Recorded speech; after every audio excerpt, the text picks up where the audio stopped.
Assalamualaikum warahmatullahi wabarakatuh.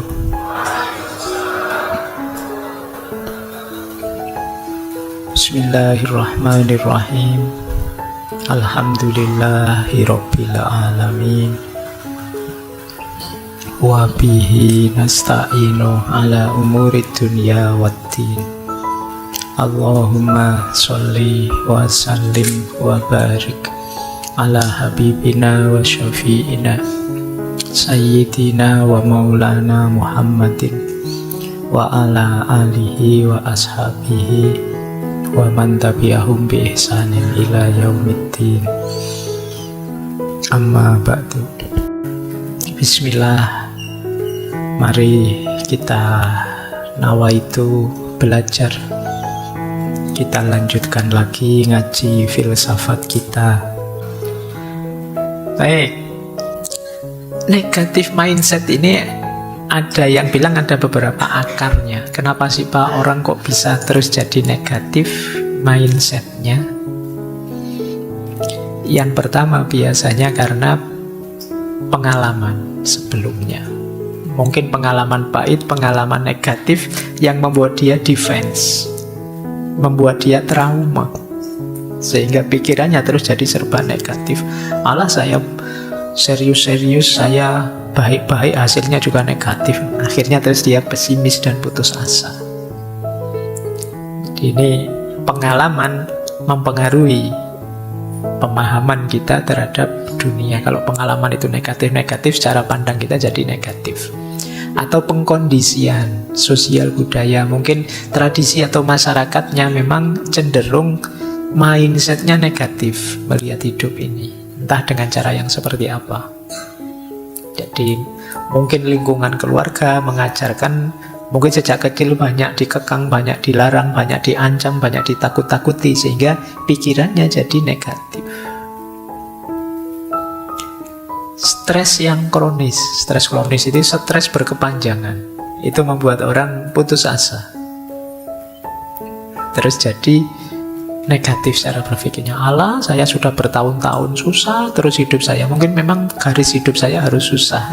Ini cara pandangnya jadi negatif. Mungkin takdir saya memang Allah itu ingin saya jadi contohnya orang-orang susah. Saya kebagian yang itu mungkin. Ya, ini terus jadi mindsetnya negatif karena dia mengalami stres berkepanjangan. Lagi-lagi perfeksionisme tadi jadi akarnya. Terus bias kognitif. Bias kognitif itu ada pembelokan dalam berpikir. Biasanya 3 hal negatif mindset itu bias kognitifnya. Yang pertama bias konfirmasi. Bias konfirmasi itu berpikir hanya milih yang negatif-negatif saja. Ada positifnya, ada negatifnya, tapi dia mengkonfirmasi yang negatif saja karena mindsetnya negatif. Misalnya benci sama orang ini kan biasanya ada baiknya, ada jeleknya.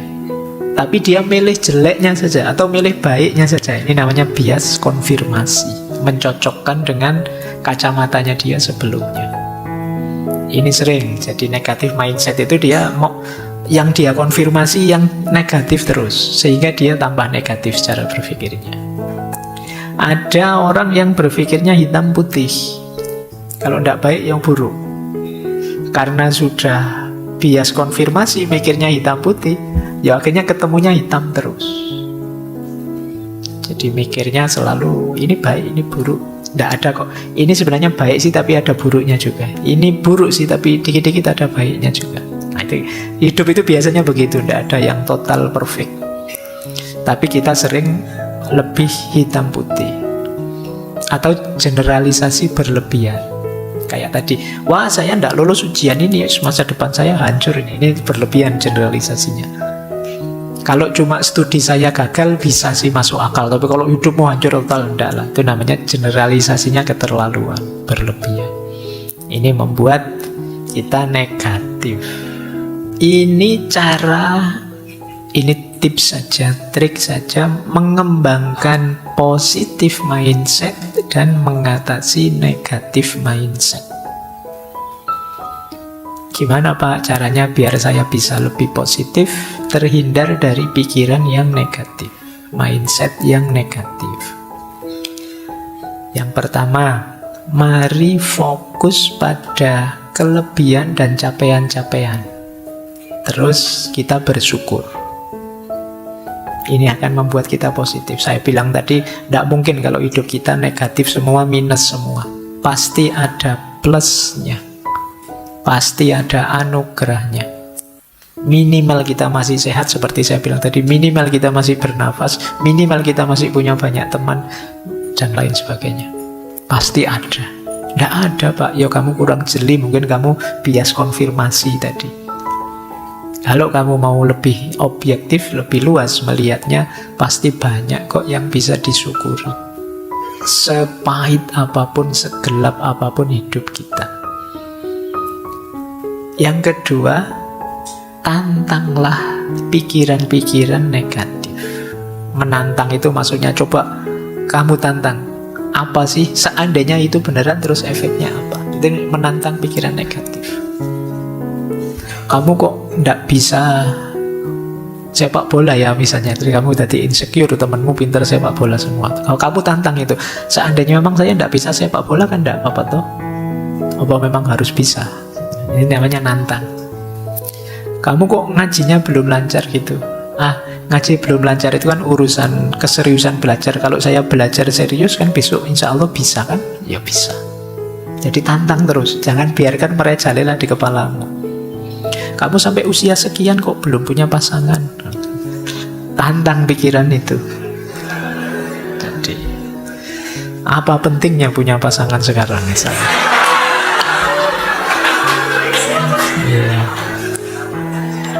Jadi tantangan terus. Kadang-kadang overthinkingmu itu bisa membunuhmu. Kamu tantang pikiran yang bulat itu, ruwet itu. Seandainya memang begitu, mau apa? Seandainya memang seperti ini, tidak apa-apa toh, manusiawi toh, kamu gitu ya. Pikiran-pikiran negatif biasa saja toh. Toh kalau memang mau saya bisa bangkit kok. Bisa kok saya kalau sekedar itu saja. Jadi tantang hidupmu begitu. Jangan biarkan kamu dipenjara terus oleh pikiran-pikiran negatifmu. Yang ketiga, untuk meminimalisir biar tidak ketemu pengalaman-pengalaman negatif traumatik, tetapkan harapan yang realistis saja. Keinginanmu jangan keduvuran, jangan terlalu tinggi. Jadi, saya itu Pak cita-citanya bisa menikah dengan artis drama Korea yang itu misalnya. Keduvuran, terlalu jauh, ruangnya berbeda sudah. Daripada kamu stres tanpa alasan, lebih baik harapkanlah yang realistis saja, yang terjangkau saja, lebih aman, lebih nyaman. Meskipun saya kuliahnya di UIN Pak, jurusan tafsir, tetap saya pengen jadi dokter Pak. Oh, ya. Ya enggak nyambung, nanti kamu stres loh. Jadi dukun mungkin agak bisa, pengobatan jadi dokter sulit. Nah kayak gini ya, untuk harapan yang realistis, menghindari tadi loh kamu pengalaman-pengalaman traumatik, kekecewaan. Kemudian cari circle yang positif.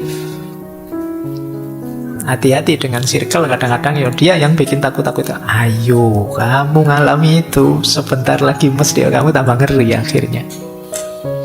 Bahaya loh kamu begitu itu, kamu tambah ngeri kan. Hati-hati dengan circlemu.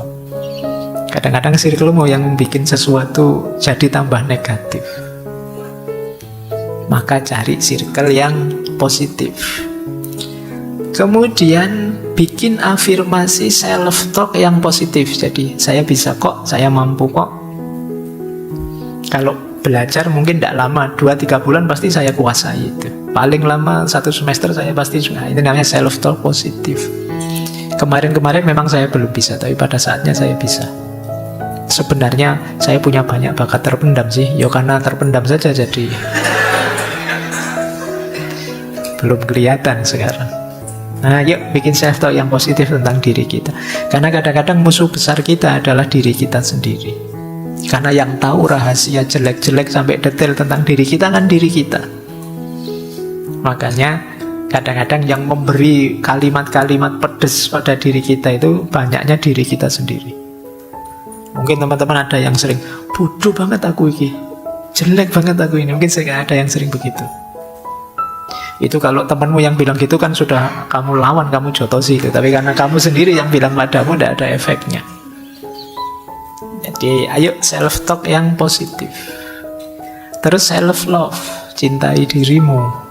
Betapapun dirimu lahir dan batin itu amanat dan sekaligus anugerah dari Allah. Jaga dia sebaik mungkin yang kamu mampu. Terus jangan terlalu tegang dalam hidup, sekali-sekali relax. Ya guyon-guyon, ya humor, ojo kaku-kaku. Jadi ya tidak 100% hidup ini harus tegang, harus serius. Ada humornya, ada relaxnya. Tapi ya tidak 100% humor dan relax. Nanti tak bilang gini terus, wow berarti saya tidak salah atau Pak, relax itu. Iya tidak relax 100% juga. Jadi relax itu ya cemilannya, ya di menu utamanya hidupmu ya kamu serius. Tapi ya jangan menu utama terus, nanti capek. Jadi guyon biasa, jadi tidak apa-apa. Biar kalau di medsos itu kan sering orang tidak bisa guyon, wah koyok kanebo kering kamu tidak bisa, kaku tidak bisa diandalkan. Kamu juga kan tidak nyaman kalau deket temen, tidak bisa diajak guyon, tidak bisa diajak. Jadi biar tetap positif. Karena bahkan kalau menurut Rasulullah senyum saja sedekah, apalagi menggembirakan. Dulu kita pernah belajar akhlak menurut Imam Ghazali itu di antara cirinya orang yang akhlaknya luar biasa, yang pertama dia sendiri gembira, yang kedua dia bisa menggembirakan orang lain. Jadi orang yang bisa menggembirakan orang lain itu di antara ciri kemungkinan orang ini karakternya baik. Sehingga kalau dia datang orang senang, gembira dengan kedatangannya, bukan malah tegang, bukan malah bubar. Wah teman ini datang, bubar, aku minggir nanti mesti sebentar lagi tausiahnya keluar, mesti ini was nanti. Ya, mungkin ada teman-teman hati-hati juga dengan circle. Jadi ayo santai, tapi juga jangan sepenuhnya santai, jangan 100% santai. Cemilannya itu. Kemudian alihkan fokus dari masalah ke solusi. Dan yang terakhir, belajar hal-hal yang baru. Kenapa belajar hal-hal yang baru? Kalau kalian nambah skill, nambah kemampuan, nambah bisa ini, nambah bisa itu biasanya nambah percaya dirimu. Coba saja, misalnya kalian yang muslim misalnya, apa ya Pak, berat ya berlatih ini itu. Sekedar kalian hafal surat Yasin, atau kalian nambah juz 30, nambah surat ini, surat itu ada kebanggaan sendiri. Pak kemarin saya tidak hafal surat Al-Mulk, sekarang hafal Pak. Ya lumayan, ada percaya dirimu meningkat. Dalam banyak aspek kalian boleh nambah skill. Wah kemarin saya tidak bisa masak ini, sekarang bisa. Semakin nambah skill baru, semakin percaya dirimu meningkat. Kalian boleh bikin kurikulum untuk dirimu sendiri. Semester ini Pak saya ingin mampu ini, bisa itu. Semester depan saya ingin bisa ini, bisa itu. Akan meningkatkan kualitas dirimu dan meningkatkan mindset positifmu. Baik, itu positif dan negatif. Terakhir, materi terakhir maksudnya, tapi masih panjang uraiannya. Ada teori yang terkenal sekali tentang mindset ini. Ada yang punya pandangan growth mindset. Mindset itu sesuatu yang berubah dan berkembang. Ada yang punya pandangan fixed mindset. Mindset itu sesuatu yang tetap dan tidak berubah. Ini mirip kayak positif dan negatif tadi ya. Jadi banyak yang orang mengkritik fixed mindset. Banyak orang menyarankan growth mindset. Jadi fixed mindset itu orang nganggep bahwa mindset itu ya tetap saya kayak gini ya kayak segini Pak, inilah saya sudah, mau ndak mau. Nah, ini namanya fixed mindset. Nah, kita lihat mindset tetap dan mindset yang berkembang. Ya, yang positif sebenarnya yang berkembang. Tapi apa sih cirinya mindset yang tetap itu? Yang pertama, biasanya orang yang mindsetnya tetap itu menganggap kemampuannya juga tetap. Inilah saya, mau tidak mau, pokoknya inilah saya. Kamu setuju atau tidak, seperti ini saya. Ini namanya orang yang punya pandangan mindsetnya tetap. Jadi kalau kamu menerima aku sebagai teman, ya seperti ini aku sudah. Ini tetap. Padahal manusia itu dia bisa berubah. Kamu pingin teman yang gimana sih? Aku bisa mengusah, saya pingin teman yang jujur. Wah iya ya, saya kurang jujur sih sekarang. Aku akan berusaha jadi jujur lah, biar bisa jadi teman. Bisa begitu. Tapi banyak di antara kita yang menganggap bahwa mindset kita itu tetap. Yang kedua cirinya, jadi teman-teman ini pandangannya mindset tetap atau tidak. Biasanya orang yang pandangannya mindset itu tetap, biasanya dia takut gagal dan menghindari tantangan. Karena dia nganggap, ya saya bisanya ini sih sudah sampai ini. Berarti saya tidak akan mampu lagi berkembang. Berarti saya ya tetap batasku hanya ini. Akhirnya apa? Dia menghindari tantangan. Diajak apa-apa tidak mau. Nyaman di zona nyamannya. Bahasanya double ya. Nyaman di zona nyaman. Kerasan sekali di situ. Dia tidak mau keluar dari zona nyamannya karena dia takut gagal. Kalau kalian ada ketakutan gagal sehingga tidak berani mencoba, tidak berani belajar, kemungkinan kalian masuk aliran yang menganggap mindset itu tetap. Yang keempat, orang yang punya pandangan mindset tetap biasanya sulit menangani kritik. Kalau dikritik ngamuk. Itu biasanya. Kenapa kalau dikritik ngamuk? Karena dia merasa bahwa aku ini sudah final begini. Kritik aku berarti meruntuhkan aku yang begini. Padahal orang yang mindsetnya berkembang, wah ada orang kritik, apa ya kurangku, apa ya salahku, apa yang harus saya perbaiki, apa yang harus saya tingkatkan, apa yang harus saya ubah. Tapi karena dia menganggap dirinya sudah final, maka kritik itu dipandang menyerang dirinya. Karena tidak mungkin lagi ada peningkatan atau perubahan. Tapi orang yang punya pandangan mindset itu berkembang, dikritik jadi jalan untuk biar saya lebih baik lagi, lebih berkembang lagi. Nah, bagi yang kalau dikritik panas, ngamuk kalian, jangan-jangan kalian ada di mindset yang tetap ini. Ya memang dikritik itu tidak enak. Kalau tidak enaknya sih semua kritik itu tidak enak. Tapi responmu akan menentukan kamu termasuk orang yang mandek atau orang yang berkembang. Terus fokus pada hasil, bukan pada usaha. Ini fixed mindset. Pokoknya hasilnya apa, tidak melihat proses. Jadi saya sudah begini ya begini. Padahal kalau mau berusaha lebih dalam mungkin saya bisa meningkat.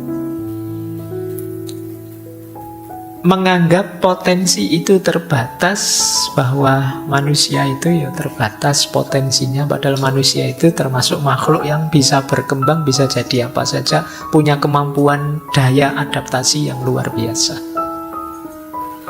Dan orang fixed mindset itu biasanya senang membandingkan tapi secara pesimis. Siapalah aku? Aku ini bukan apa-apa, aku bukan siapa-siapa di hadapanmu. Biasanya begini sudah. Jadi membandingkan secara pesimis.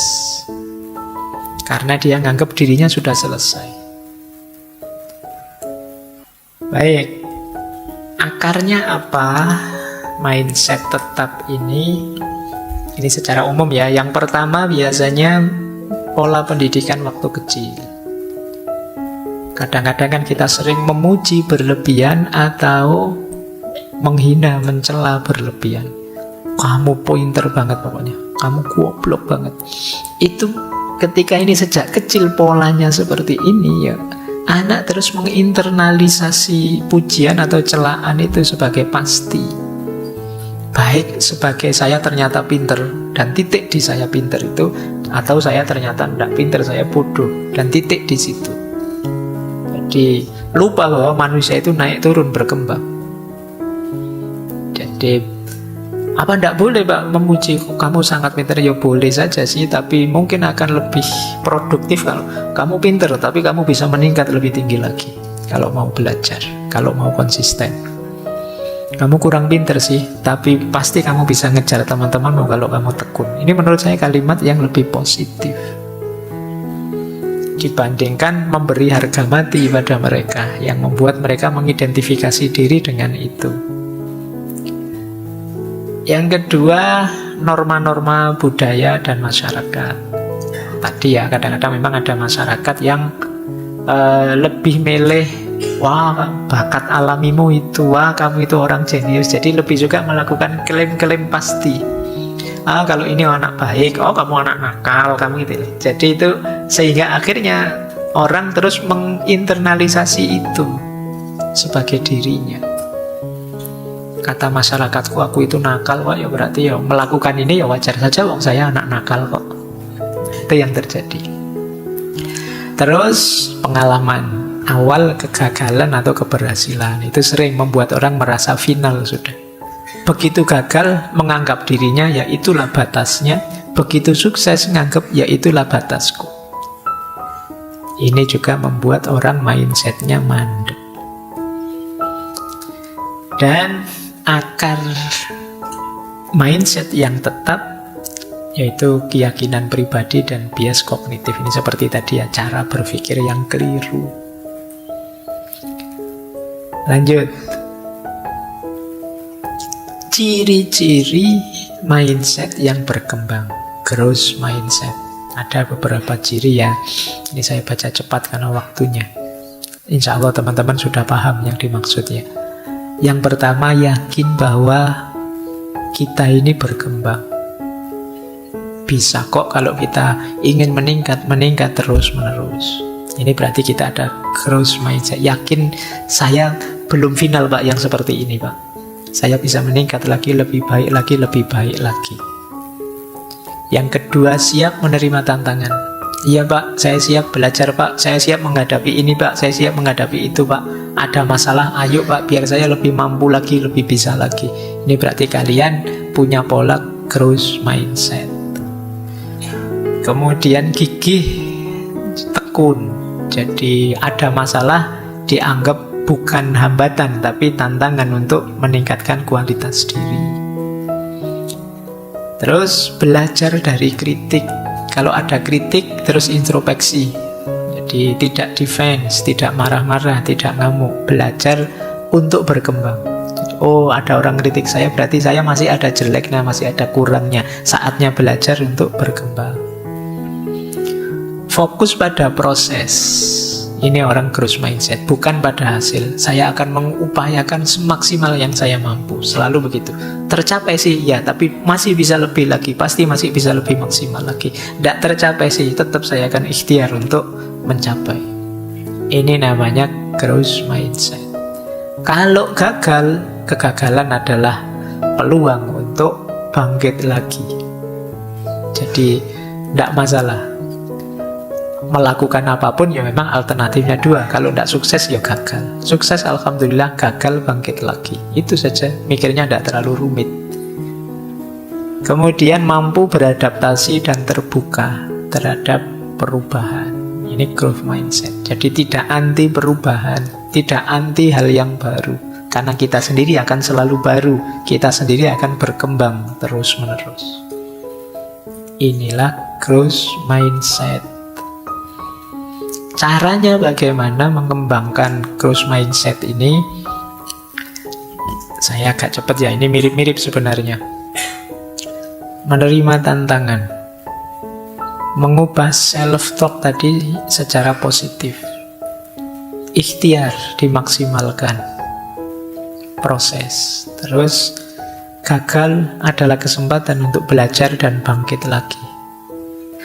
Terus rayakan kemajuan. Setiap kali kita meningkat, syukuri itu. Bila perlu tidak sekedar syukuri, tapi juga syukuran. Ya, jadi syukuran itu berarti kalian rayakan itu. Anggap itu sesuatu yang besar dan penting. Biar kalian semangat untuk lebih meningkat lagi, lebih meningkat lagi. Jangan mengecilkan capaianmu sekecil apapun. Karena akan mendorongmu untuk lebih lagi, lebih lagi. Cari umpan balik, jangan merasa sudah hebat, merasa sudah luar biasa. Kritik-kritik akan sangat berguna. Berlatih, belajar terus-menerus dari kegagalan, cari circle yang positif, dan kalau ada orang dengan mindset ini yang luar biasa, jadikan itu contoh dan teladan. Akan lebih mudah. Jadi kalian fokus ke orang-orang dengan growth mindset ini, kalian akan tertantang untuk seperti orang itu loh, bisa bangkit terus, meningkat terus, dan lain sebagainya. Ini akan meningkatkan dirimu, tambah hebat, tambah hebat. Jadi orang dengan growth mindset ini, orang yang nambah waktu tambah hebat. Kalau bahasa agamanya, yaumuhu khairun min amsihi. Hari ini lebih hebat dari kemarin, besok lebih hebat dari hari ini, dan seterusnya. Baik, terakhir untuk menutup ngaji malam hari ini ya. Dalilnya sekarang. Ini yang disebut Islamic growth mindset. Jadi kalau kalian tanya, Pak, growth mindset itu kalau diterjemahkan dalam bahasa Islam, apa yang harus kita lakukan? Yang pertama, jangan berhenti berikhtiar dan berusaha. Wa alaisa lil insani illa ma sa'a. Wa inna sa'yahu saufa yura. Sesungguhnya tidak lain bagi manusia itu kecuali apa yang dia usahakan, dan hasil usaha itu akan dia lihat, akan dia rasakan. Dan Allah memang tidak mengubah nasib kita sampai kita berikhtiar mengubahnya. Jadi growth mindset itu ciri pertama, ikhtiar dan tawakal. Ciri kedua, senantiasa belajar tentang apapun. Makanya di situ saya sebut dua hadis. Yang pertama, tolabul ilmi faridotun ala kulli muslimin. Mencari ilmu itu wajib bagi setiap muslim. Dan al-hikmatu dolatul mu'min haisu wajadaha fahuwa ahakku biha. Hikmah itu barang hilangnya seorang mukmin. Dimanapun menemukannya, maka dia berhak atas itu. Jadi kalian silahkan belajar apapun, dimanapun, tentang apapun. Begitu ketemu hikmah, ambil saja. Hikmah itu sesuatu yang bermanfaat, yang berguna, yang maslahat untuk hidupmu. Kalau ketemu itu, belajar tentang apa saja, di mana saja, ambil saja, karena itu dolatul mukmin, barang hilangnya seorang mukmin. Kemudian kalau sudah rumus belajar, ada rumus sabar dan tekun. Jadi sabar dan tekun meningkatkan diri, menyelesaikan tugas demi tugas, amanat demi amanat. Ya ayyuhalladzina amanusbiru wasobiru warobitu. Jadi wahai orang-orang yang beriman, sabarlah dan bersabarlah serta tekunlah, dan bertakwalah pada Allah, semoga kalian beruntung. Kemudian sabar dan tekun, terus muhasabah, introspeksi diri terus menerus untuk menemukan saya masih kurang apa, harus memperbaiki apa. Itu muhasabah. Hanya orang sombong yang merasa dirinya sudah benar terus, baik terus, tidak ada salahnya. Jadi manusia yang baik itu manusia yang mau introspeksi, merenungi dirinya. Surat Al-Hasyr, ya ayyuhalladzina amanu taqullaha wal tanzur nafsum ma qaddamat lighad. Jadi itu Al-Qur'an.